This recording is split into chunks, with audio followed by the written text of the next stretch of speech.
semua materi yang ini akan menyatu di sini di budaya positif. Dia ingin jelaskan dulu mengenai siapa itu Ki Hajar Dewantara. Nah, kalau Ki Hajar Dewantara ini, ya, ini dia adalah bapak pendidikan kita. Ki Hajar Dewantara ini adalah bapak pendidikan, yaitu yang mendirikan Taman Siswa pada tahun 1922. Jadi ketika zaman kolonial atau sebelum kita merdeka, Bapak Ki Hajar Dewantara inilah sebagai penunjang atau pendiri utama bahwa pendidikan itu sangat penting untuk kita semua. Dulu sebenarnya pendidikan zaman kolonial itu sudah ada pendidikan, tetapi kalau kita dijajah, namanya kolonial, yang dulu yang boleh sekolah itu adalah orang-orang tertentu, orang-orang priai itu artinya orang-orang yang berdarah biru. Namun kita kan darah merah, berdarah biru. Kemudian orang-orang tertentu yang terpilih untuk boleh ikut sekolah, tetapi yang diajarkan itu hanya membaca berhitung, tidak ada ilmu yang lain yang diajarkan. Itu pun nanti yang lulus dari itu hanya boleh bekerja di perusahaan kolonial Belanda. Jadi tidak boleh, kalau habis lulus itu harus mengabdi seumur hidup, mau digaji maupun tidak digaji harus mengabdi pada kolonial. Akhirnya si Ki Hajar Dewantara ini, yang salah satunya ini orang berdarah biru, mendapat mengenyam pendidikan. Nah, dari sinilah atas filosofi beliau yang dikenal sebagai semboyan 3 ini dari bahasa Jawa, ya. Ing ngarso suntulodo, ing madia mangungkaso, dan tuturi handayani. Ini adalah simbol pendidikan kita sampai sekarang, yaitu yang terakhir tuturi handayani. Kalau artinya ing ngarso suntulodo ini artinya guru itu harus sebagai contoh di depan. Bagaimanapun sikapnya di luar, bagaimanapun karakternya di luar, baik buruk, tapi kalau sudah di dalam dunia pendidikan, guru itu adalah digugu dan ditiru. Jadi kalau misalnya si fulan itu sifatnya tidak baik, karakternya tidak baik, itu tidak, ya. Kalau si guru di dunia pendidikan, maka apa yang dia tampilkan di anak-anak atau di depan kelasnya itu adalah, ya, semuanya untuk pendidikan, untuk kemajuan anak bangsa. Kemudian yang untuk yang Madia Mangungkaso ini artinya guru itu kalau di tengah harus membangun, artinya membangun motivasi anak yang dulunya males bisa diangkat, ya, supaya tidak malas lagi. Artinya mengangkat atau membangun apa yang anak itu punya bakat bisa diangkat atau bisa diasah. Jadinya itu tugas guru. Kemudian yang terakhir adalah tuturi handayani. Yang ini sampai sekarang kalau tuturi handayani ini di lambang pendidikan itu. Artinya guru itu kalau di belakang itu harus mendorong. Mendorong artinya membimbing anak-anak itu supaya menjadi lebih baik. Kalau membimbing ini memang sulit, mendidik itu sulit. Kalau mengajar itu semua orang bisa. Kalau mendidik belum tentu, karena mendidik itu butuh waktu dan proses yang sangat lama. Kemudian kalau zaman kolonial Belanda seperti tadi, yang boleh sekolah adalah yang priai atau yang ada unsur bangsawan. Kemudian sebenarnya dalam zaman kolonial ini ada hal positif dan negatifnya. Sampai sekarang untuk Bapak Ibu guru ketahui, masih ketahui sistem Belanda itu adalah mengklasifikasikan pendidikan. Tapi itu baik. Dulu tidak boleh kode sampai umur kata berhitung membaca denara. Akhirnya oleh Belanda itu diklasifikasikan. Iya, SD warna merah lebih, SMP warna biru, dan SMA warna abu. Itu adalah warisan dari kolonial Belanda. Kenapa seperti itu? Kok tidak negatif? Positifnya itu karena apa? Dibedakan sesuai dengan umur dan kemampuan. Kalau misalnya TK dan ada yang universitas kan belah kota, jadi seperti itu. Jadi itu warisan kolonial yang bisa kita tiru. Jadi yang akan kita pelajari di sini adalah filosofi pendidikan berdasarkan kinerja Dewan Barat. Tapi sebelum masuk sini, saya ingin menjelaskan apa itu guru penggerak itu. Jadi sebenarnya aslinya kita itu sedang melakukan menjadi guru penggerak di kelas di sekolah musik, mungkin secara tidak sadar. Semuanya kita lakukan karena isinya semua guru penggerak itu memang keseharian apa yang kita lakukan. Cuma di sana kan materinya dimasukkan lagi. Nah, jadi guru penggerak ini adalah guru yang memiliki keinginan untuk merubah sistem pendidikan yang pernah kita lakukan. Bukan berarti salah, tetapi memperbaiki dari segi kualitasnya. Saya sadari tiap ini terutama ya, setelah belajar ini ternyata apa yang dia lakukan itu banyak yang salah. Dia termasuk guru saya mohon maaf, dia gerak main fisik di kanan, kemudian ngomong di kanan. Dia doang tahu, lalu sih pada mungkin tapi setelah belajar ini sadar sendiri ternyata apa yang dia lakukan itu salah sekali. Jadi belum berubah tapi sedang menuju proses, supaya apa yang kita pelajari bisa diimplementasikan ke dalam kehidupan yang nyata. Nah, di sini Ibu Bapak Guru bisa lihat filosofi atau pandangan mengenai pendidikan. Pendidikan itu adalah menuntun segala kekuatan kodrat yang ada pada anak agar mereka dapat mencapai keselamatan dan kebahagiaan yang setinggi-tingginya baik bagi manusia maupun anggota masyarakat.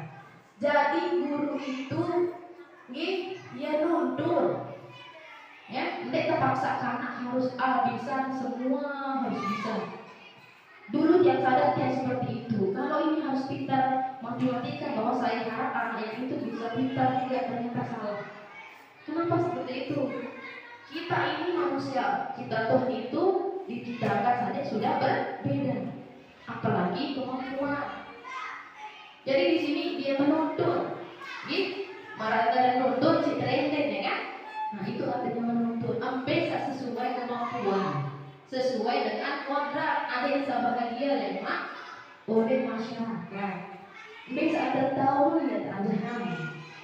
Nah, kemudian pendidikan itu hanya dapat menuntun tumbuh atau hidupnya kekuatan kodrat yang ada pada anak-anak agar dapat memperbaiki lakunya atau bukan dasarnya hidup dan tumbuhnya kekuatan kodrat anak, yakni sesuai dengan kodrat alam dan kodrat zaman mereka. Jadi seorang guru itu teribaratkan petani. Petani itu berdoa bibit, punya bibit tertanam. Bibit itu sudah ada. Apa yang kita lakukan? Enggak ada terlakuan ya. Bengi bengi rabu, semprot. Setelah itu yang timbul itu adalah kodratnya. Arah jaga berdoa.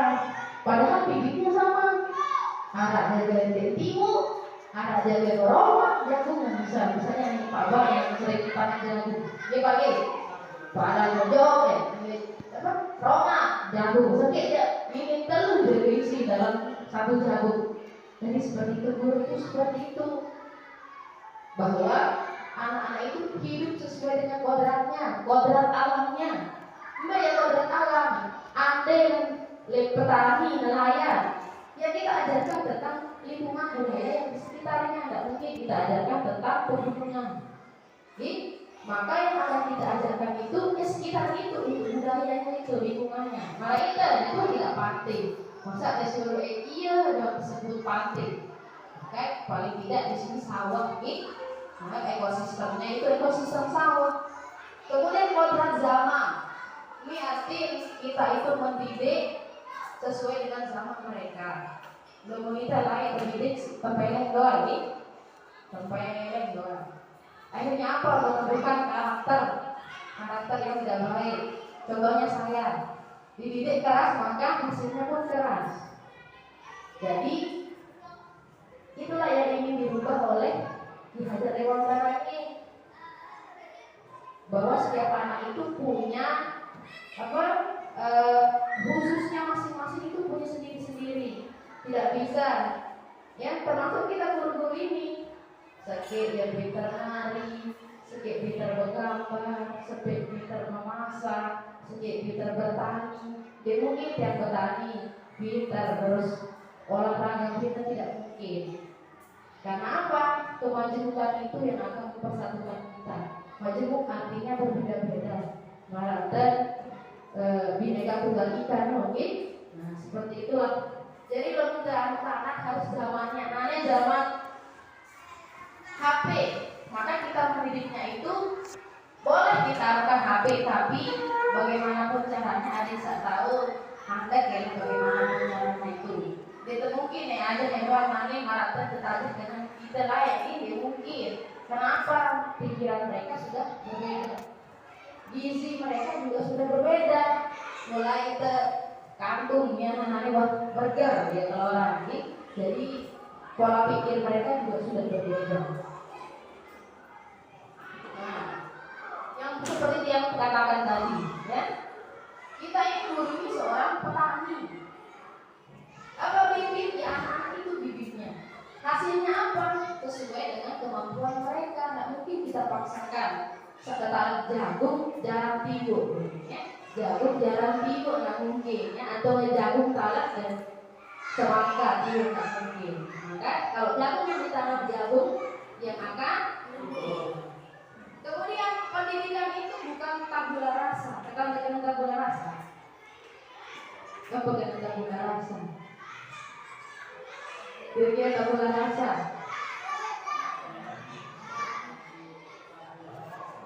Tabula rasa. Jadi tabula rasa ini artinya kertas putih. Kertas putih. Nah, jadi anak itu dilahirkan itu dalam dunia pendidikan itu bukan kertas kosong. Jadi kertas kosong guru tulis itu di atas kertas kosong tidak. Melainkan Allah sudah dulu di dalam mahfuz sudah ditakdirkan, itu sudah ada tulisannya. Nah, itulah tabula rasa itu. Siswa itu bukan tabula rasa, melainkan anak itu lahir dengan kodrat yang masih sama-sama. Artinya sama-sama berharap di Allah bahwa ada sebenarnya, tinggal kita guru sebagai prinsip. Misal, anak ini berharap bakat di gambar, itu yang akan kita perbawakan. Oh, anak ini sudah bakatnya lengaser, maka akan kita perbawakan. Jadi sudah ada bakatnya dari sana. Jadi ini paksa orang pintar menggambar, seorang penyanyi misalnya, itu bakatnya sudah penyanyi. Misalnya di seluruh yang asal, ada berapa tentu ada. Ya bu, saya tahu.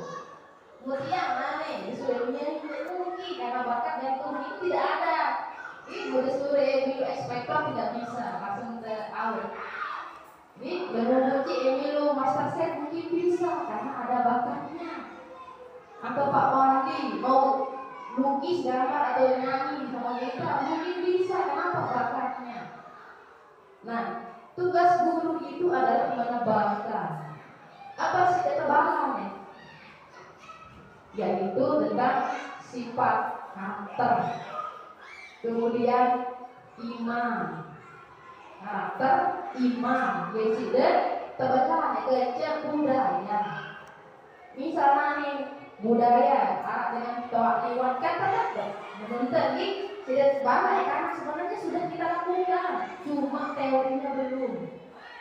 Nonton kita mana, gitu kan? Biasa lewat doang, mana guru dan tetapi, nah itu sudah budayanya. Kita tebalkan dengan itu iman, karakter, kemudian sopan santun sama budaya itu. Sopan santun budaya yang ada di sekitar kita yaitu KB itu tadi. Jadi seperti itu. Nah, itu untuk tadi. Kemudian selanjutnya adalah nilai-nilai dan peran guru penggerak. Sebenarnya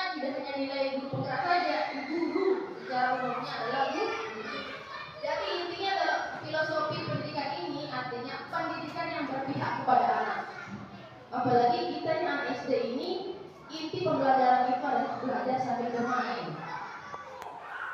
Belajar sambil bermain. Apalagi karena dia juga bosan. Sebenarnya sudah ibu bapak guru saya yakin pernah sudah dilakukan ya. Teori itu belum lakukan. Cuma kan belum membacanya saja. Sudah praktiknya sudah.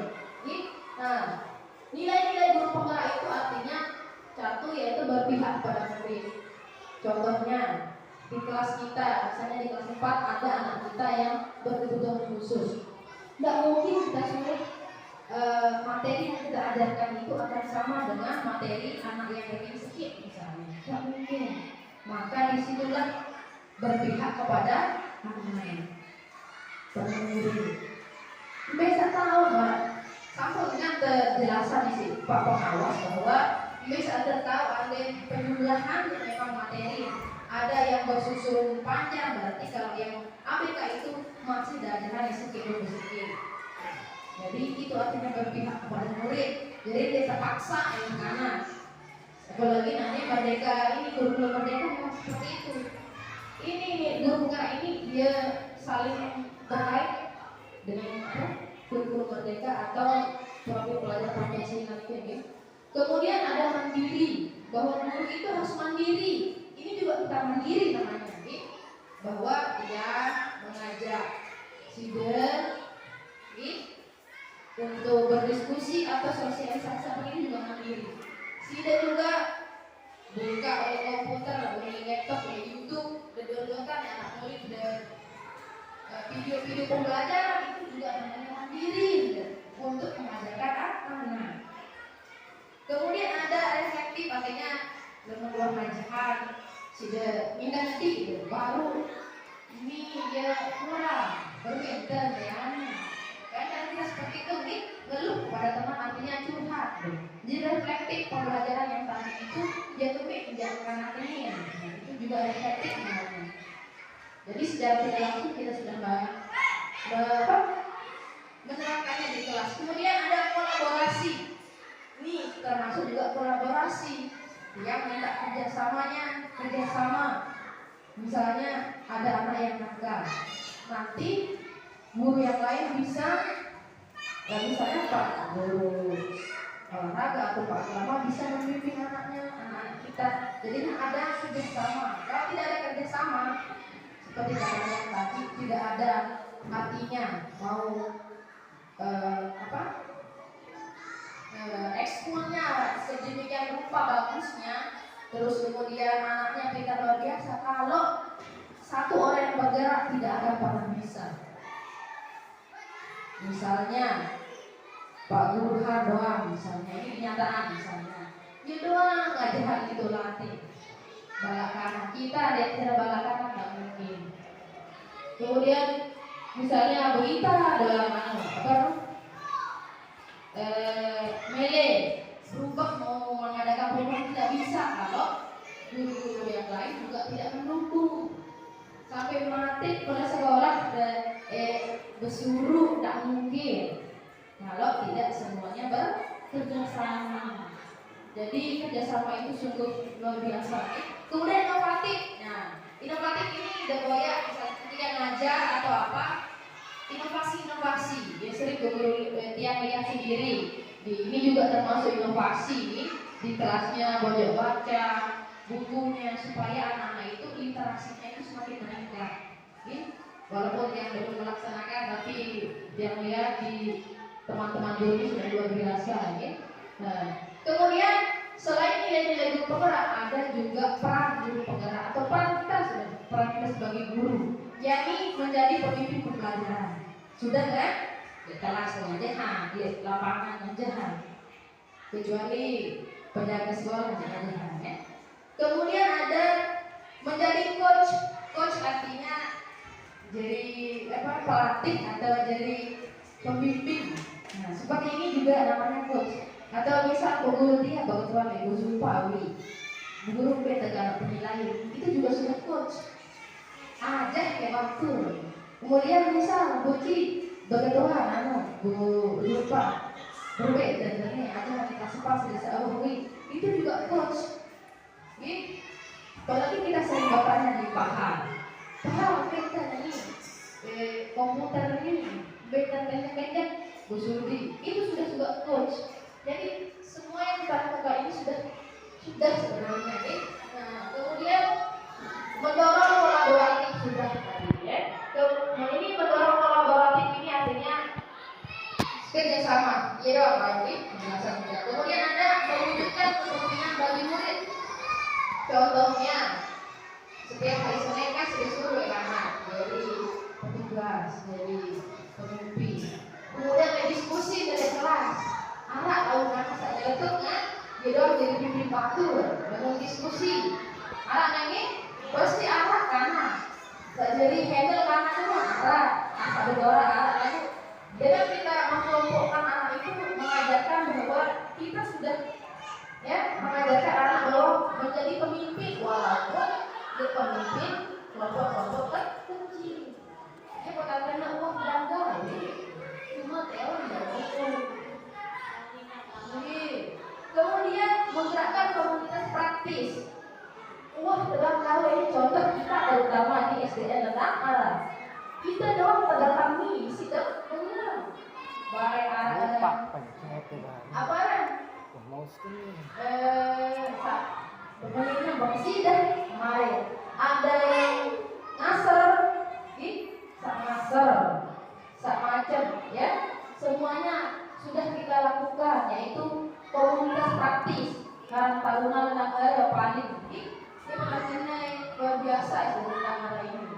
Mengang leto sedang bergebagan doang, mulai itu ya luwe kemalang macam ngasar. Walaupun kita tidak ada sendiri, kita dapatkan pelatih dari luar. Karena apa? Kita tidak mempunyai kemampuan. Ya hotel atau boya, coach oleh luar, pelatih oleh luar. Saya tahu lagi orang menari, budi bapak, tarian nanti, coba nanti, nah kita akan menyanyi, ya, jadi pelatih menyanyi dan sebagainya. Jadi seperti itu, ya. Ada pertanyaan dulu sampai sini? Apa dilanjutkan dulu?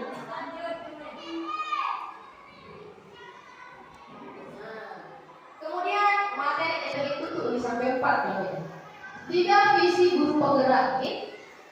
Visi adalah presentasi visual kita akan anak-anak akan masa depan. Visi itu cita-cita dan saya dapat ojo anak, ojo sekolah dengan visi ini. Nah, apa gambaran dari anak impian, ya? Apa dan mulai ke kanan, ya visi. Visi ini menggambarkan keadaan di masa depan, dapat membantu kita untuk merencanakan dan menjelaskan upaya-upaya mewujudkannya. Kemudian kira-kira apa kita daya wujudkan untuk impian dari anak ke sekolah kerja. Sekolah itu akan seperti apa di masa depan ini? Visi itu dapat diwujudkan dengan melaksanakan sebuah pendekatan inquiry apresiatif atau disingkat IA, yaitu suatu filosofi, suatu landasan berpikir yang berfokus pada upaya kolaboratif untuk menemukan hal positif dalam diri seseorang, dalam suatu organisasi dan dunia di sekitarnya, baik masa lalu, masa kini maupun masa depan. Jadi serta ada hal ini bahwa setiap manusia itu selengen dengan sejahat-jahat dengan aneh pasti arahan positif ya dengan senang berbeda. Sejahat-jahatnya, seburuk-buruknya pasti arahan positif. Jadi minta akidah buruknya harus berpikir positif. Ya sama. Sedek tahun kanan pasti harus tahu mana-mana bisa pilih. Kelebihan. Berarti dia itu insting motorik ya, dia yang berjalan. Berarti dia berkesuruh kan, dia kecil mana. Berbeda keburuk dengan yang kita lihat itu masa sekarangnya. Layak mungkin di masa kelamnya dia perbuatan seperti kita itu adalah masa sekarang. Itu adalah sebuah masa lalu. dari lagu gitu. Jadi ibaratnya luar biasa sebenarnya, materinya ini luar biasa. Lalu cuma kesempatan waktu yang akan menyita gitu. Nah, jadi ia termasuk enak karena bahwa setiap anak itu bermain sisi positif, tidak mungkin tidak, karena Allah itu menciptakan semuanya pasti ada kelebihan. Sekurang-kurang manusia pasti ada kelebihan gitu. Kemudian perubahan positif itu ya membutuhkan waktu bersifat bertahap dan dukungan setiap keluarga sekolah melalui tansa baru. Tidak mungkin berubah itu dalam waktu sebentar.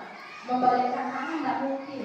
Karena dia pun masih berproses jauh boleh ini. Kemudian dari perubahan positif ini pernah rekan guru kita menyebut semua apapun itu berasal dari pikiran. Betul. Nih Pak Guru, bahwa setiap apapun itu berasal dari pikiran. Sakit pikiran, sembuh pikiran. Betul ternyata. Betul ternyata. Kenapa? Cara berpikir manusia itu akan berubah tindakan. Misal, ya kan anak tahu, dia tahu masyarakat. Lalu terubah pola pikir, lalu pasti anak tahu anak ini lekat rumahnya misalnya, pasti anak tahu. Cara berpikir itu akan berubah tindakan. Dari tindakan itu akan berubah kebiasaan. Pasti berubah tindakan dia anak, dia orang dan mengalir. Kalau anaknya periak, jadi sudah ini dalam dulu. Dari kebiasaan itu berubah karakter. Jadi karakter itu berubah dari boleh kita doang sudah sederhana. Ternyata anak yang berkontribusi itu sudah jadi karakter kita akan otomatis berubah. Kemudian karakter itu akan berubah kenyataan. Kenyataannya yang mana? Oh ternyata tahu tapi kenapa aja? Dulu siapa tuh? Guru kelas 1 atau kelas 2? Dulu kita ini kan abis ini kalau membaca ternyata berubah ya. Kenapa pengalaman yang sudah tercapai? Kelas 3 pertama kelas 1 kan? Ya? Lama dengan dari kata ini sekarang tahu materi ternyata luar biasa karena perlakuan yang guru lakukan kepada dia ternyata baca ya. Nah sebenarnya sudah dikerjakan, jadi luar biasa sekali. Nah yang terakhir ini budaya positif. Ini saluran materi ini. Nah coba nih ibu bapak guru mengepalkan tangan sesuai dengan instruksi ini. Lalu ini nanya disuruh ibu guru atau pak guru samping dan buka ya. Dan berusaha samping ini berusaha untuk membuka bebenten dan bujuk batu letihan bisa buka, boleh membujuk, boleh merayu, boleh memaksa. Nah coba sampai deh bisa berbe dan tak tahu buka isi papa misalnya lagi ada kembali enter dia ada paksa itu coba ada buka ada paksa ya ada kembali enter yang satu berusaha mempertahankan yang satu berusaha membuka ya kira-kira berbeda boleh merayu boleh apa itu menyuap boleh apa saja agar tangan itu terbuka. Coba kira mencoba kira-kira ada juga. Nah dia yang mempertahankan yang satu itu berusaha untuk membuka. Nah ada pilih yang satu tidak mau.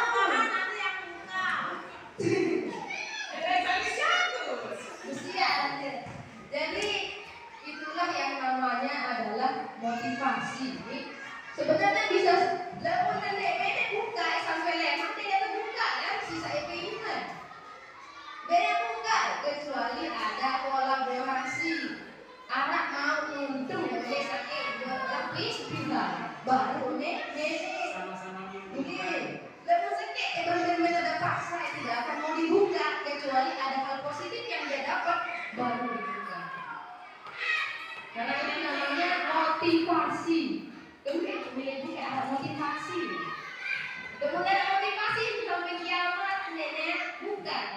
namun ada kolaborasi kesibukan ya. Nah, dari hal ini yang kita pelajari ya, ada namanya stimulus respon dan teori kontrol ya. Nah, dari salah yang baca ya. Teori kontrol ya. Ya.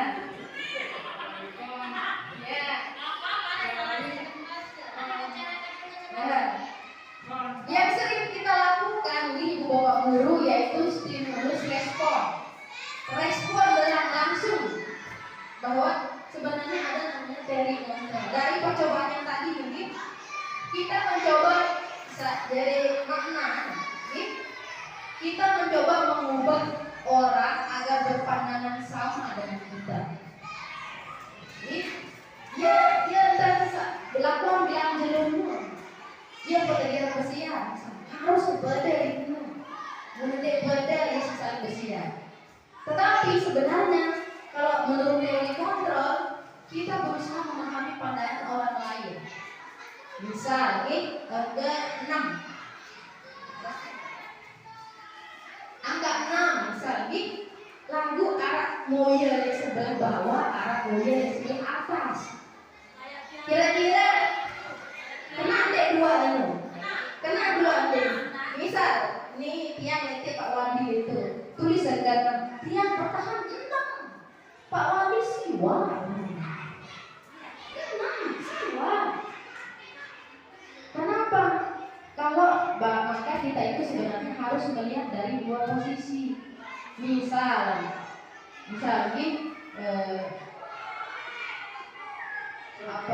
kondisinya tidak memungkinkan, itu kita langsung menjudge teman atau sebagainya. Anak pasti anak, tindakan itu ada alasan masa baru sampai nggak mati, nggak Pak Guru sih, wah ini. Kenapa kita tidak bisa mengubah menyamakan pandangan itu? Semuanya tidak bisa. Kenapa? Manusia punya pikiran masing-masing, pola pikir masing-masing. Ini kita tahu ya, balak benar, iya dulu tahu kan? Tahu, cuma kita bisa bertoleransi, saling menghargai perbedaan itu, tidak bisa memaksakan. Kemudian perilaku buruk dilihat sebagai suatu kesalahan, jadi termasuk tiang wajib tiang ini, tiang doang tahu salah-salah bangga doang. Perilaku itu dilihat sebagai suatu kesalahan. Sering bangun ngumpet dan sebagainya terus. Jadi ternyata kalau saya pahami teman itu ada doangnya, gembel pokoknya. Ada alasan, pasti ada alasan. Jadi ada alasan di balik semua. Jadi kita tidak boleh langsung ngejudge itu artinya psikologi, tidak. Sebelum kita tahu orangnya, kayak jangan melihat buku dari sampulnya. Lihatlah buku itu setelah membacanya, isinya itu. Dan ternyata teman saya tidak seperti ini. Menarik saja belum tentu isinya. Jadi baik buruknya jangan dilihat dari lokennya. Kemudian saya bisa mengontrol orang lain. Merasa baru ini. Beda buka ya doang ingin batur deh. Tidak kontrol deh batur tidak bisa. Iya. Anda tidak bisa mengontrol orang. Kita tahu. Nih harus lampak depan nanti. Marah kanan kan kira awas mendekat siapa. Jadi kita tidak bisa mengontrol, apalagi kita sudah dewasa punya pikiran masing-masing. Kemudian pemaksaan ada pada saat butuhkan belajar. Jadi yang mudah terayu-rayu ini mendemene pasti berbuat pemaksaan. Masa baru. Itu nak sebuka iman, ide. Dibuka ya ide. Mendemene berarti paksa. Iya. Artinya ini kebiasaan yang sering saya lakukan sebenarnya. Namun dari karena mana dia tahu kan dia paksa, mana dia terlalu, ya gitu. Dari anu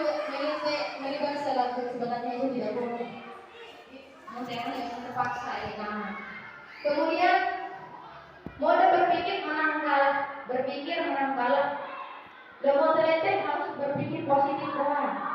Eta kalah pasti eta kena. Nih, lu arah kanan. Nih, jangan pasti nih. Arah doang kan dengan pokok.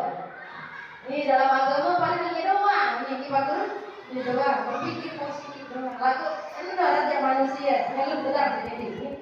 Kemudian salah satu kemudian makna disiplin itu yaitu belajar kontrol diri dengan menggali potensi kita agar tercapai tujuan mulia, yaitu suatu menjadi seorang yang kita inginkan berdasarkan nilai-nilai yang kita hargai. Nilai-nilai itu salah ada profil pelajar Pancasila: beriman, bertakwa, bergotong royong, mandiri, inovatif, kolaboratif, diarah oleh profil pelajar Pancasila. Jadi dalam minta positif, tahu menjaga kontrol diri. Kemudian yang sering kita lakukan antara penghargaan dan hukuman. Menurut Ibu Bapak Guru, B bagusan hukuman atau penghargaan? Penghargaan atau hukuman? Iya, cok kanan, cok semuanya mana yang lebih hanya penghargaan atau hukuman? Penghargaan. Penghargaan atau hukuman? Penghargaan. Ternyata, penghargaan itu ternyata juga salah. Hukuman dan penghargaan itu sama-sama akan membuat anak itu menjadi down, menjadi tinggi sekali. Kira-kira kategori boleh, penghargaan itu boleh laku dalam jangka waktu pendek. Dalam jangka panjang anak itu akan jumawa, sombong. Mereka beda jadi tinggi bawah mungkin. Kalau punya itu jangka pendek, saya belum bilang dulu berpuji. Ini gimana nih? Belum ada anak tetangga kita tahu dari mobil, ya, membanding-bandingkan apa? Anak kita sendiri itu nanti akan down, leader, meredul, lepas kecil jadi, nek tanpa aneh lagi merasa jiwa itu sakit, gitu. Penghargaan itu ternyata bisa juga menjadi hukuman. Kemudian penghargaan mengurangi ketepatan. Saking kita yakin memang mau juara, abot belajar. Terus ngerenya terbukti banyak sekali. Si anak sudah gampang. Ternyata ini si ketepatan itu berkurang. Temannya yang biasa-biasa itu sih saya tahu jadi lain. Itu berarti ketepatan itu akan berkurang. Kemudian penghargaan itu tidak efektif, kadang juga tidak efektif. Merasa baru, iya doang ya, mau juara dia pede banget. Kadang seperti itu. Kemudian penghargaan itu bisa merusak hubungan. Sering kita rasakan ini ya. Di grup terfavorit. Seperti itu, satu, dua, tiga. Yang ini tidak biasa-biasa aja, tapi terlihat seperti itu. Secara manusiawi kan, mau jadi malaikat jadi bukan manusia pasti ada seperti itu. Penghargaan itu bisa saja merusak hubungan. Itulah citra masa ya. Dia diri kita pirang ya. Jadi sepertinya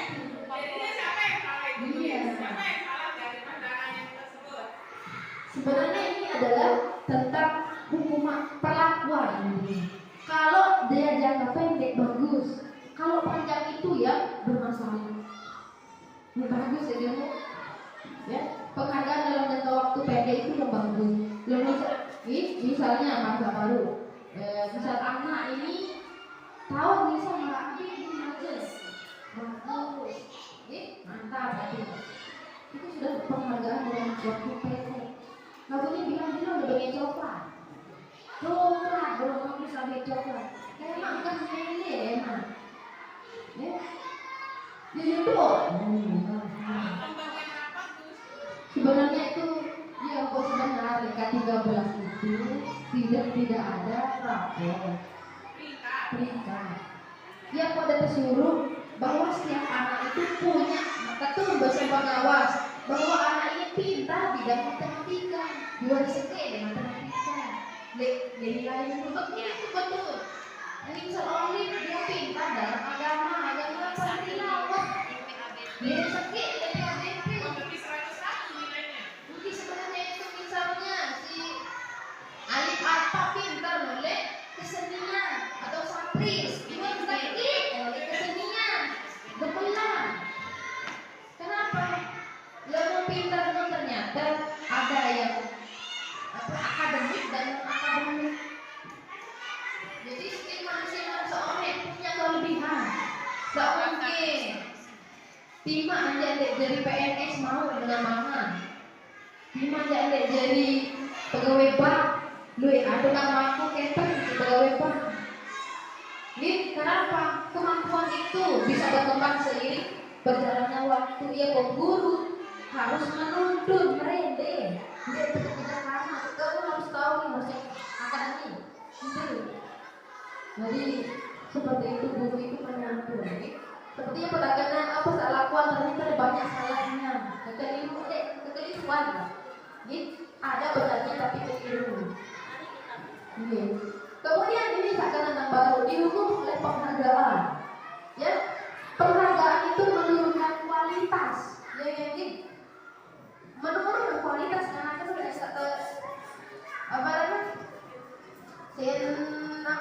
terpuji doang. Kemudian ada penghargaan itu mematikan kreativitas. Contoh buktian. Sering itu, misalnya terlalu dituntut, terlalu perfect, jadinya pikiran itu buntu, getau. Kreativitas kita itu akan mantap. Lain dalam bekerja sesuai dengan kehendak hati. Ambil dan minat, bebas. Kecuali kalau sudah dituntut, ini harus ini. Contoh yang dulu di pengalaman di sekolah yang lama, harus sama juara.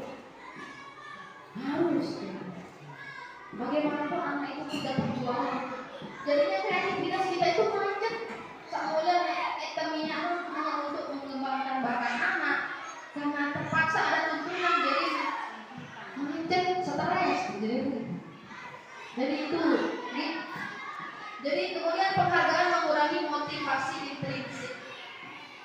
Intrinsik artinya motivasi dalam diri. Lewat ekstrinsik, anaknya motivasi ekstrinsik kan. Aku belajar ini ada sebenarnya kepeng semua, berarti ada motivasi dari luar.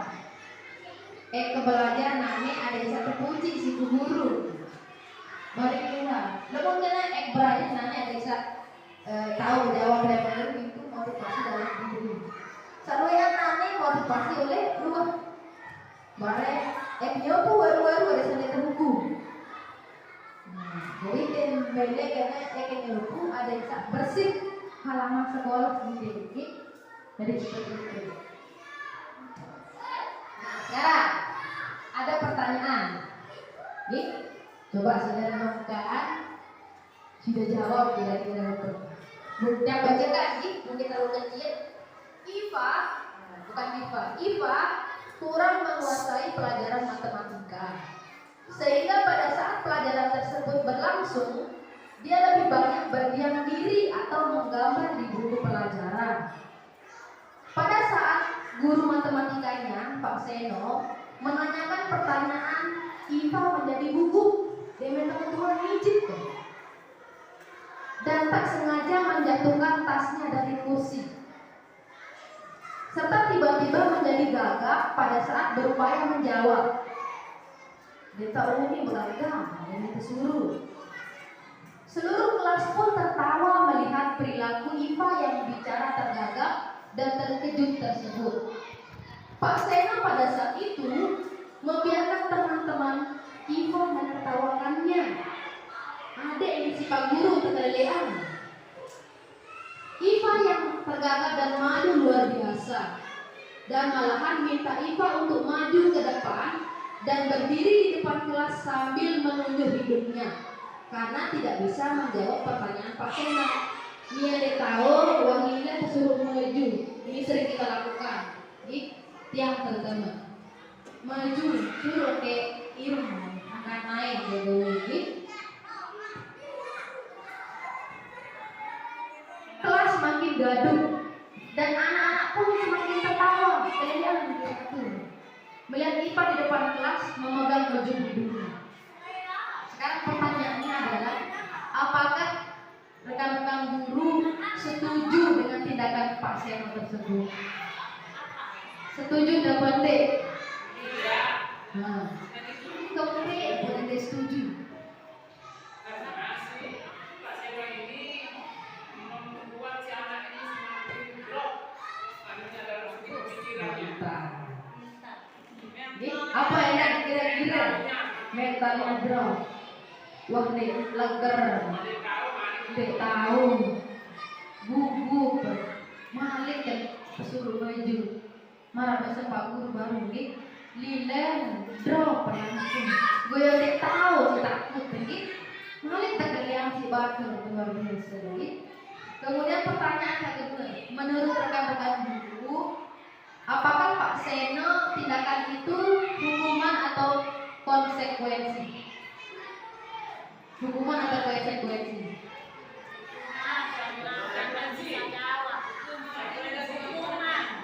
Kalau hukuman? Hukuman karena dia tidak bisa jawab sesuai dengan permintaan guru tersebut.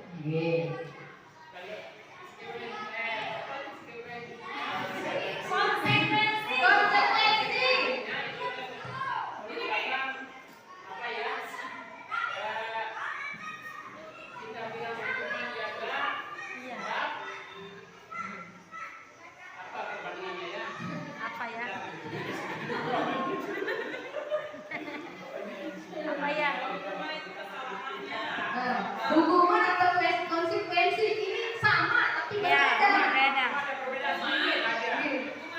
Hukuman.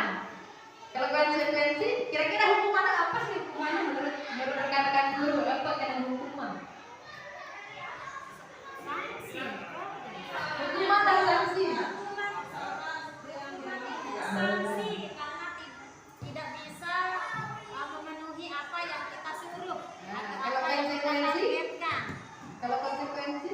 Kalau konsekuensi itu ada awal sebuah kontrak atau peraturan kita, kalau dilanggar ada konsekuensi. Kecil kan beda tuh ya, konsekuensi beda.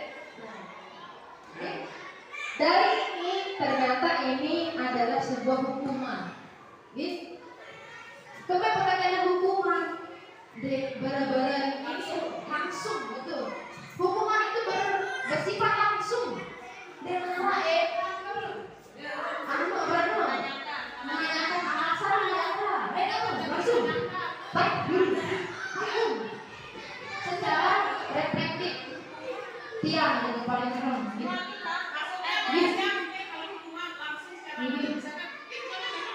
Itu langsung.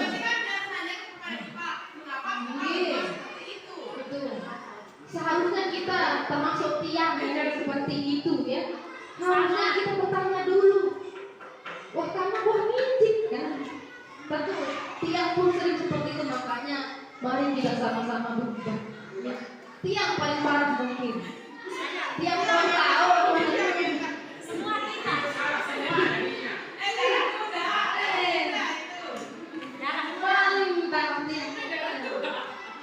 Nah, sekarang terima kasih Bapak Guru telah merespon tadi. Sekarang lihat. Ini lagu hukuman baru masa baru arah dulu muni dulu. Arah bahwa sesuatu yang dilanggar begitu. Lagu hukuman langsung. Sekarang dari ini tindakan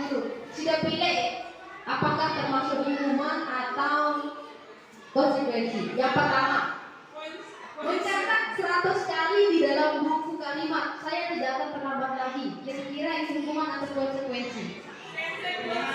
Hukuman apa konsekuensi? Hukuman. Langsung kan anak itu kan baru terlambat langsung. Baru jadi dan anak saya muni-muni dan anak diskusi anak. Betul. Jadi itu hukuman. Kemudian lari mengelilingi lapangan basket 2 kali karena terlambat hari sekolah. Hukuman atau konsekuensi? Hukuman. Baru berkeliling telat langsung turun ke ini lapangan. Kemudian murid diminta untuk push up 15 kali. Hukuman atau konsekuensi? Hukuman. Oke. Saya datang sekolah dengan masker. Baru jadi terjadi langsung disuruh si bapak guru. Nah, hukuman. Menggantikan kertas tugas teman yang telah dicoret-coret. Hukuman apa konsekuensi? Konsekuensi. Kan itu kan lama berlangsung. Lama dia berlangsung. Kan sebelum dalam kelas kan pasti buat beda ada yang coret-coret buku batu begini. Bagaimana tahun suruh berhenti harus berguru. Kan ada proses itu mungkin itu konsekuensi. Lawan dia coret lawan berarti yang buku batu. Kan kita belum kan? Dia mau bunyi dan batu itu konsekuensi. Kemudian membersihkan tumpahan air di meja. Hukuman apa konsekuensi? Hukuman apa konsekuensi? Konsekuensi.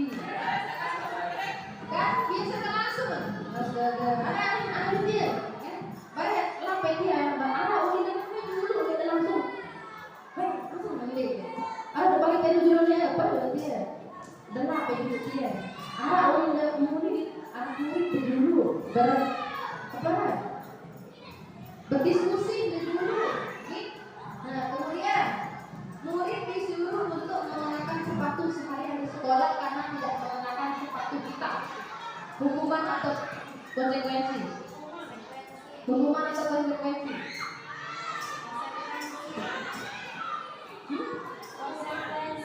Hukuman. Kan itu berolah berbeda dengan kehidupan lain. Kan datang ke sekolah misalnya Pak Wandi bisa dari dulu. Kayak sepatu. Seharian dia dari sepatu. Langsung enggak kayak sekarang.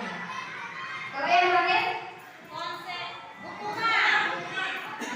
ini pelajaran PJOK. Dan kalau belajar kan pelajaran PJOK itu tetap tahu pasti ada bahasa Pak Wandi berjudul lain. Konsekuensi. Ya. Pasti ada bahasa dulu sebelum belajar PJOK kan dia berkelanjutan di PJOK ini pelajaran. Langsung. Jadi lewat telah tema bentuk angin itu namanya adalah keyakinan kelas. Keyakinan kelas itu hampir sama dengan peraturan kelas, kesepakatan kelas. Jadi konsekuensi akan keyakinan kelas yang telah dia langgar. Keyakinan kelas saya melanggar. Lalu yang paling empat namanya adalah keyakinan kelas. Dia ada namanya kan apa namanya? Kesepakatan kelas namanya sekarang adalah keyakinan kelas. Jadi seperti itu. Terima kasih Bapak Guru. Nah, ini perbedaan hukuman dan konsekuensi. Salah mana sih? Lihat jangan mancing. Kalau hukuman sesuatu yang menyakitkan harus terjadi. Sering ada tapi ini salah. Ada orang kan bodoh. Ini memang sakit aku bisa aku mental sakit kan. Jangan kaget. Kalau konsekuensi sesuatu harus terjadi. Kemudian membuat anak sakit baik fisik maupun hati. Waktunya jangka waktu lama. Apalagi SD paling mengingat guru. Ini guys guru saya SD. Ingat kan?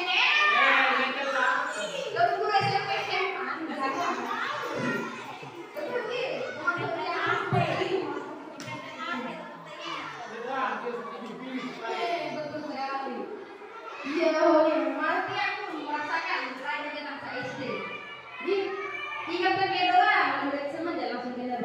ingat tuh. Jadi lupa aja.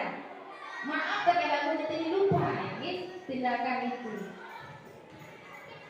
Membuat anak merasa tidak nyaman dalam jangka waktu pendek. Sebenarnya rendah, namun pendek, frekuensi.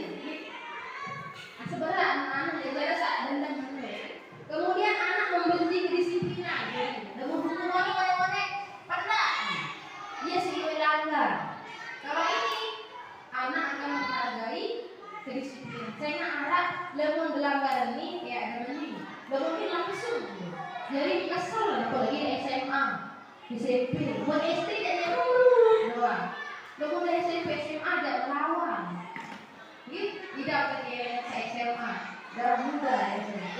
Mereka melawan doang. Kemudian konsep diri yang buruk. Jadi lemon karena bagaimana salah berarti buruk capek. Gitu. Aduh, lemon dari konsekuensi pasti ada alasan. Gitu. Kalau hukuman, anak belajar untuk menyembunyikan kesalahan. Dan menurut ketuaan itu lebih alasan. Kemudian wanita melalui penanjang itu dulu. Meni. Kan lebih alasan. Seperti jadi. Kalau konsekuensi ternyata anak itu belajar untuk mematuhi peraturan. Jadi dalam menilai mau tak tahu hukuman apa yang akan dia terima. Namun kan langsung disuruh. Jadi dendam jadi gitu. Merasa marah, rasa bersalah, dipermalukan, merasa tidak dihargai. Jadi waktu tidak sebagai murid dan sebagai guru melakukannya. Kehilangan hak, dibuat tidak nyaman, diasingkan untuk sementara, itu bersifat sementara. Nah, ini kemudian yang paling penting. Posisi kontrol guru. Ini ada 5. Posisi kontrol guru itu ada 5. Kira-kira B waktu gawe. B tahu ada posisinya kira-kira. Sekek 2, 4, 5. Dalam keseharian.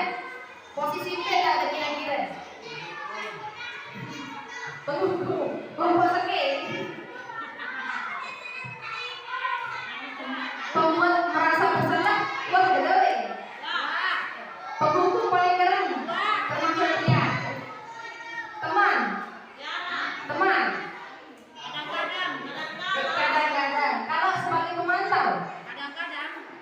Kalau manajer tidak pernah. Nih. Sebenarnya yang paling baik ini adalah sebagai manajer.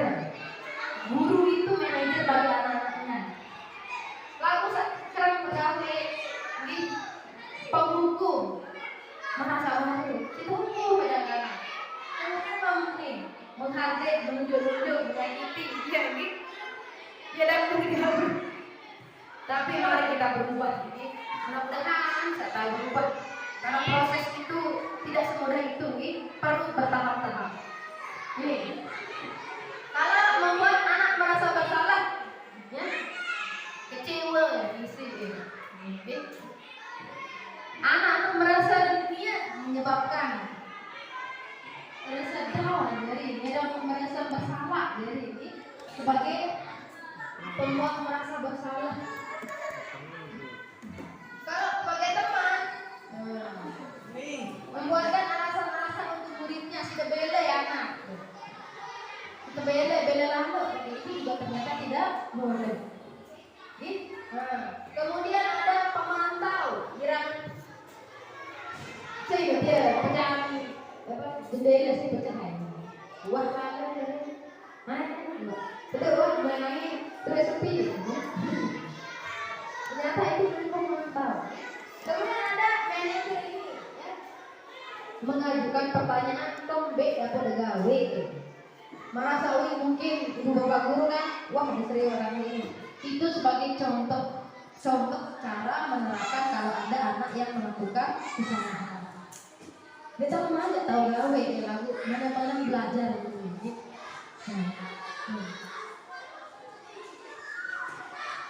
Ada sebagai penghukum, pembuat merasa bersalah, teman, pemantau atau manajer. Ternyata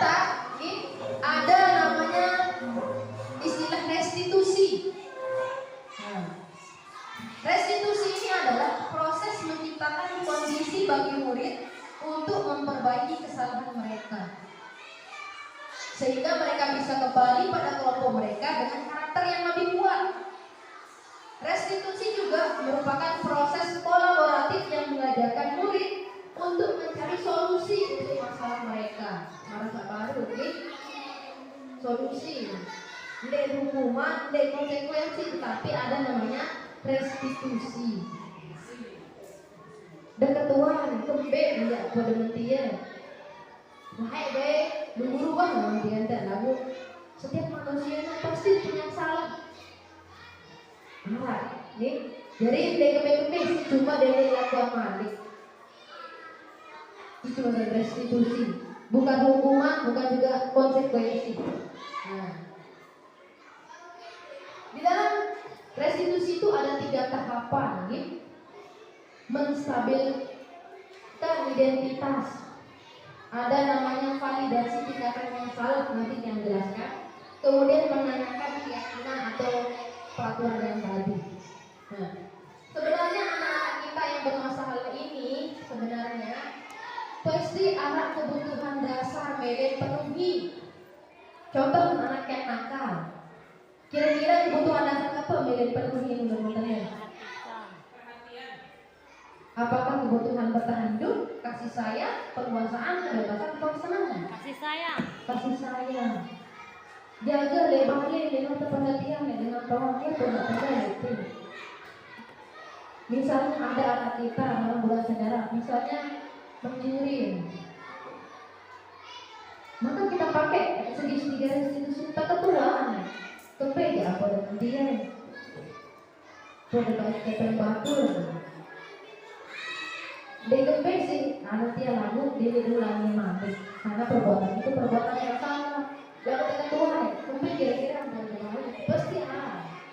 Kita akan belajar, Tuhan bertahan hidup. kepeng itu. Darah ingatan tuh, kalau ngawis dan sebagainya, berarti kebutuhannya adalah bertahan hidup. Malik anak kelas ke atau kelas 5 bercurang doang dalam kelas. Di bakal sekit misalnya, keketuaan terus. Demen kah terbalik si guru kah beli. Di demen anak mau guru kah beli. Demen terbalik si guru ya beli. Kenapa? Anak itu merasa senang dengan gurunya. Dia cari kesenangan tersendiri. Aku dia tahu tunjukkan. Dia tidak mau guru mau jadi seperti itu.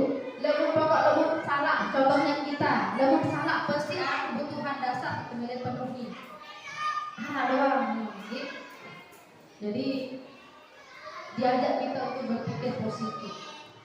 Nah, nih keyakinan kelas itu nih. Nah, keyakinan kelas berupa pernyataan universal. Misalnya pernyataan paling umum di kelas lu berbina. Misalnya saling menghormati, enggak mungkin, enggak kita saling menghormati pembeno tidak. Namanya adalah yang bersifat umum atau universal.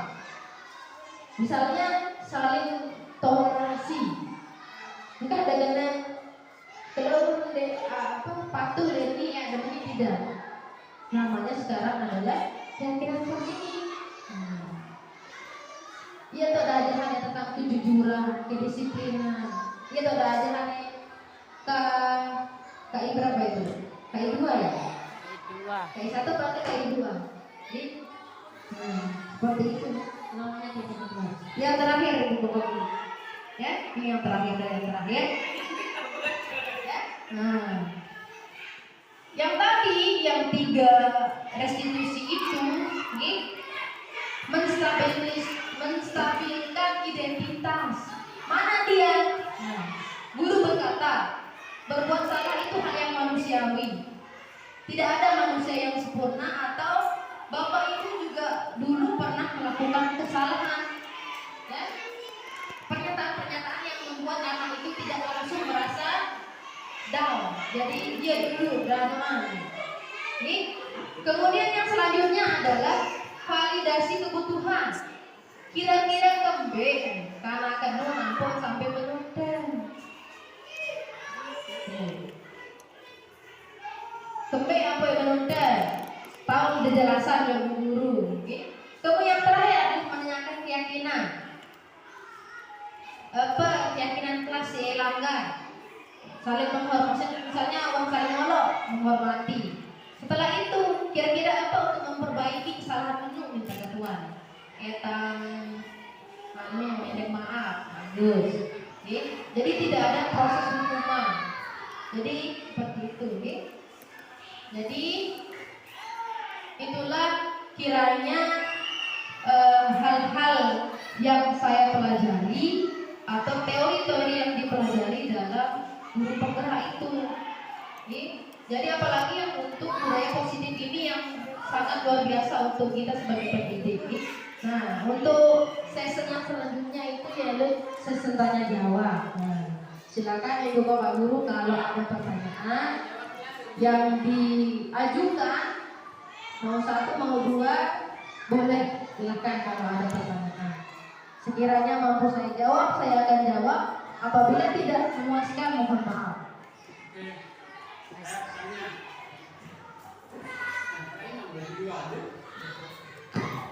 Mohon penjelasan dari guru bagaimana kita mengubah karakter anak itu dalam lingkungannya supaya berbeda dengan lingkungannya. Misalnya dalam lingkungannya itu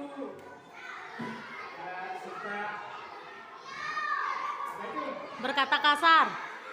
suka di lingkungan itu orang sering berjudi misalnya. Lalu kita bagaimana cara kita merubah karakter anak ini supaya berubah dengan keadaan lingkungannya. Nah, itu ya. Terima kasih. Pertanyaannya luar biasa. Berbeda berubah karena bahwa diketahui lingkungannya memang sudah buruk. Berbeda tidak berubah. Memang pendidikan itu merasa baru. Tugas guru di sekolah itu menuntun. Menuntun artinya etarahan karena beli sekolah doang. Etarahan guru yang hal ini. Kemudian masa baru anak itu adalah bukan kertas putih tabulan rasa. Anak itu sudah ada takdirnya dan harus ditebalkan. Dengan apa menebalkannya? Barang baru. Dia tetap guru doang. Guru itu tidak bisa mengajarkan semuanya. Sedangkan kalau lingkungannya itu tidak baik. Di sekolah doang itu pertanyaannya sangat luar biasa. Dan mungkin jawaban tidak mungkin kita di guru doang atau di sekolah saja. Pelajaran ilmu, hadis, akhlak, karakter yang baik, bagaimana berbudaya yang baik. Setelah sampai di lingkungannya, ternyata dia bagaimana menebalkan itu tidak hanya lewat guru, lewat budaya di rumahnya, kemudian kulturnya di rumahnya. Ini ternyata bukan hanya guru saja yang berperan, semuanya terutama apa yang paling berhak itu adalah orang tuanya di rumah. Guru hanya sebatas mendidiknya bagaimana, prakteknya langsung itu mendidiknya. Merasa baru, merasa Pak Guru. Dia sekolah lakukan di rumah. Praktek langsung itu yang paling membuat anak itu bahagia dari itu. Kultur itu. Di kultur yang baik, diajarkan yang baik-baik dia. Kalau kultur diusahakan maka jelek dia. Jadi seperti itu. Jadi guru memang tidak bisa. Kalau lingkungan jelek maka guru hanya bisa menuntunnya saja, memberikan bimbingan. Kalau untuk kedepannya itu adalah yang akan dicari oleh siswa itu sendiri sesuai dengan budaya yang ditumbuh seperti itu. Ada lagi?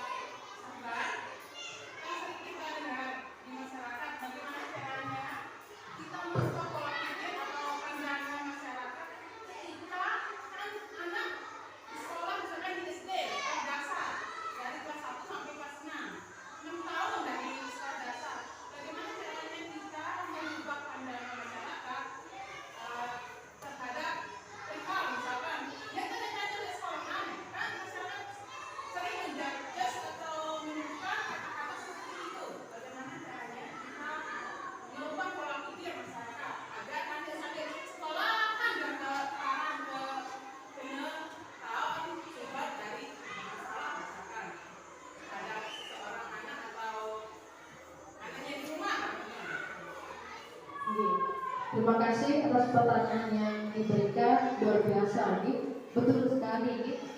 Sering kita dengar malah kejadian sehari-hari. Dan mulai sekolah maka semuanya dibebankan kepada guru. Apapun itu, sampai suruh belajar doang DWD yang tertanya si guru. Halo, Jaki bilang terancam, udah. Dia tertanya si guru. Semuanya dibebankan ke guru ya. Luar biasa nih. Memang itu adalah PR kita bersama nih. Tentu itu PR kita bersama. Orang tua itu kalau dihitung-hitung nih, persentase untuk pendidikan itu lebih banyak di rumah sebenarnya. Oleh anak apalagi di SD dari jam 7 sampai jam 12. Kalau boleh balik pendidikannya itu lebih malah pendidikan seorang ibu, maksudnya ibu itu pendidikan di rumah itu yang paling membuat anak itu semakin tebal. Nih, masa baru guru memang berusaha sih dengan anak belajar saat ini. Lalu kenapa pendidikan di sadar sebenarnya orang tua itu nih? Periksa PR anak walaupun dia luwet, sehingga semua kesalahan itu ditimpakan oleh guru. Jadi bagaimana cara pola pikirnya itu? Ya, kalau yang begitu harus memang berproses. Karakter, bahasa onek. Yang perlu diubah adalah pola pikir. Merubahnya pola pikir itu tidak mudah. Maka pola pikir akan berubah tindakan.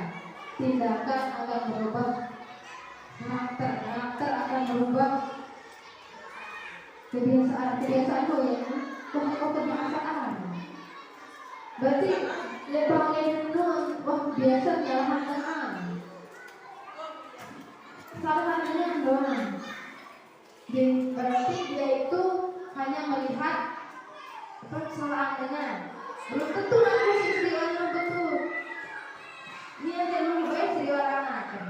Ajarkan anaknya bagaimana bersikap pakai bahasa baru kan budi. Lalu dia sadar bahwa dia itu sudah memberikan contoh yang buruk. Lalu dia bisa sedikit sebutkan anggap bermaka guru itu yang bersalah. Jadi pola pikir itu memang harus dirubah. Dan untuk merubah itu tidak mudah seperti membalikkan tangan. Apalagi sudah karakternya sudah tolak, sulit. Maka guru itu sebatasnya untuk ini. Sedangkan untuk di luar itu adalah tanggung jawab kepada orang tua. Sampai kok dengan ini benar contohnya yang di rumah. Ya. Itu dari ibu negara untuk menebarkan itu perlu kultur yang baik. Guru yang menuntun, bagi yang membimbing lah. Ada yang terus jadi anak, ada yang tengah lain sering anak. Dia cara langsung jadi presiden lah. Langsung jadi alim ulama tak mungkin. Semua itu butuh proses. Jadi seperti itu. Betul. Mungkin ada lagi yang lain. Sebelum kita akhiri, tidak ada. Sebelum mengakhiri, yang ingin sampaikan banyak terima kasih kepada rekan-rekan guru yang telah memberikan kesempatan meluangkan waktu untuk mendengarkan sosialisasi ya. Sosialisasi ini yang kira bermanfaat bagi kita sendiri dan untuk kita pahami bersama bahwa itu memang materi yang sungguh luar biasa nih. Tapi semuanya ini sudah kita lakukan, cuma bagaimana kita bisa memposisikan diri kita sebagai kontrol manajemen merasa baru berbeda dan tidak kepengen hukuman, tetapi konsekuensi yang dilandasi oleh restitusi. Ketuhanan yang berbeda.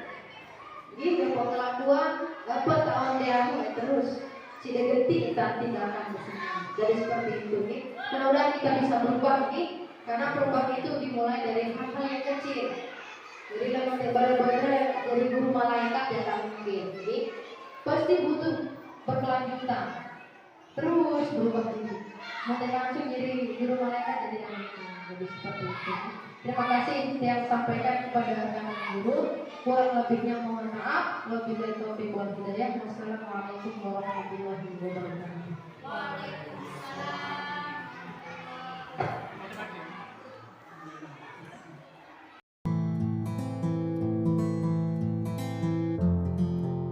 Assalamualaikum warahmatullahi wabarakatuh. Nama saya Sulfayani, guru kelas 4. Kemarin pernah mengikuti sosialisasi dari salah satu teman guru penggerak, yang dimana sebelum mengikuti sosialisasi kemarin, saya memahami bahwa antara hukuman dengan konsekuensi itu sama. Ternyata sangat jauh berbeda.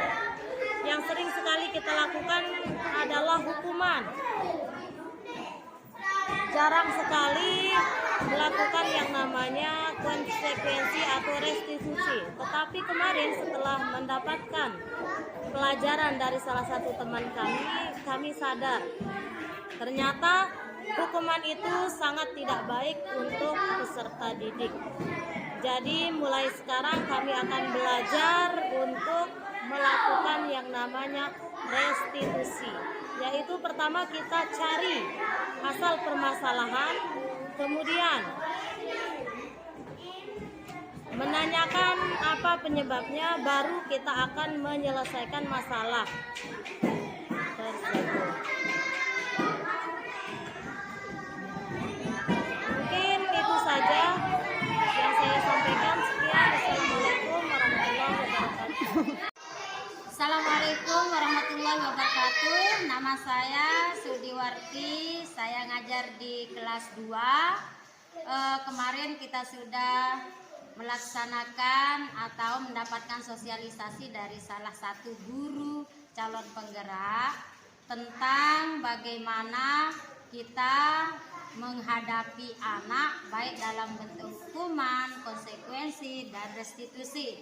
Nah, dari sosialisasi kemarin kita tahu apa bedanya hukuman, apa bedanya konsekuensi. Yang sebelum sosialisasi itu, kita sering melakukan hukuman yang menurut kita itu adalah motivasi atau efek jera terhadap siswa. Namun, ternyata salah. Setelah diadakannya sosialisasi oleh teman kita tahu hukuman itu apa, konsekuensi itu apa, restitusi itu apa. Jadi dengan adanya sosialisasi dari salah satu teman kita akan berusaha bagaimana caranya kita akan melaksanakan restitusi ataupun konsekuensi hukuman sesuai dengan tingkat anak-anak yang kita akan laksanakan supaya bermanfaat dan tidak menjadikan mental anak itu turun. Oke, hanya ini. Terima kasih Bu Guru atas sosialisasinya. Assalamualaikum warahmatullahi wabarakatuh. Assalamualaikum warahmatullahi wabarakatuh. Saya Tri Rizky Pertiwi dari SDN Lendang Ara. Kemarin ada sempat sosialisasi dari guru penggerak kita, Bu Lilis Puji Sahara, tentang hukuman, konsekuensi, dan restitusi. Dari ketiga hal tersebut, yang menurut saya yang paling baik adalah restitusi, di mana dengan menggunakan restitusi kita bisa menumbuh kembangkan hal yang positif dari anak kita, anak didik kita, terutama pada kedisiplinannya. Terima kasih. Assalamualaikum warahmatullahi wabarakatuh. Nama saya Anita Sopianingsih. Saya mengajar di SDN Lendang Ara.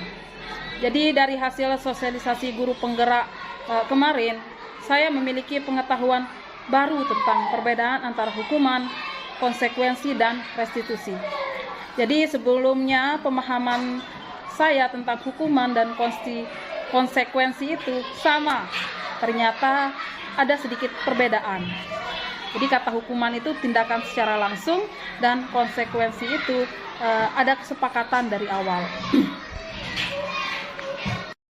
Dan restitusi itu adalah ketika seorang anak melakukan suatu kesalahan seorang guru melakukan suatu tindakan, yaitu dengan cara menstabilkan kondisi anak dulu dan menanyakan permasalahan anak dan menyelesaikan masalahnya. Ternyata tindakan yang baik seharusnya diterapkan kepada anak bukanlah hukuman, tapi restitusi. Gitu.